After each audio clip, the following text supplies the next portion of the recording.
Good taste. Ngay. Ngang. Yeah. Thank you. Arigatou gozaimasu. Arigato.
Cái ai xích xì tịch.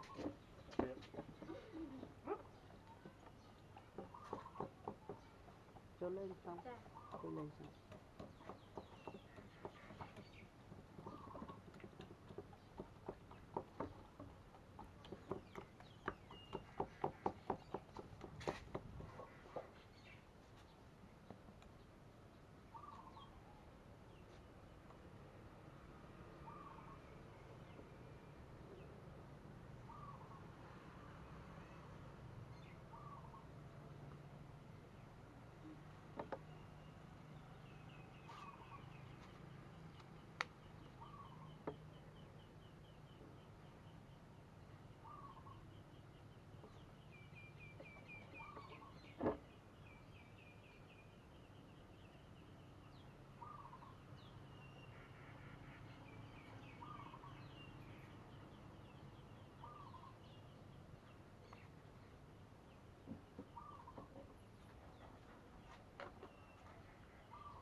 Mà đi. Thôi vô vô.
ដល់ដល់ពេលទៅថតស្រីទៅពេញដល់ពេញយក memory មួយញ៉ាត់ចូលថាលុប memory ចោល select ទាំងអស់លុបចោលបណ្ដោយមកឡើងទៅហើយល្អណាស់ទៅយកឲ្យហូបឡើងមកស្វាវាឡើងមកលេងនិ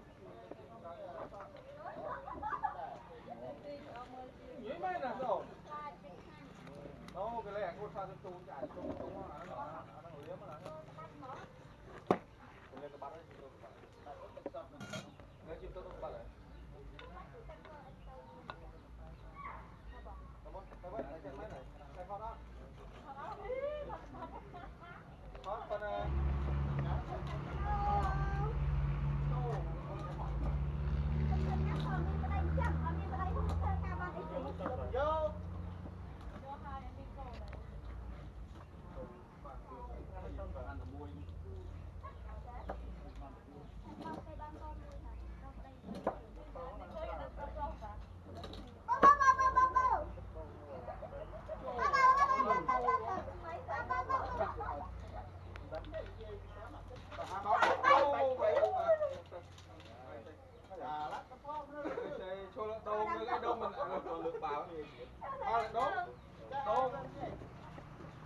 មកហងសុយបានខ្ញុំបានក្បាលមួយគ្រប់ហ្មងកលែនតែនវា Test my friend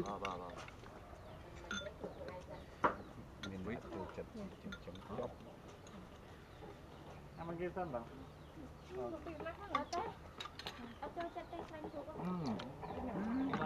Oi see this guy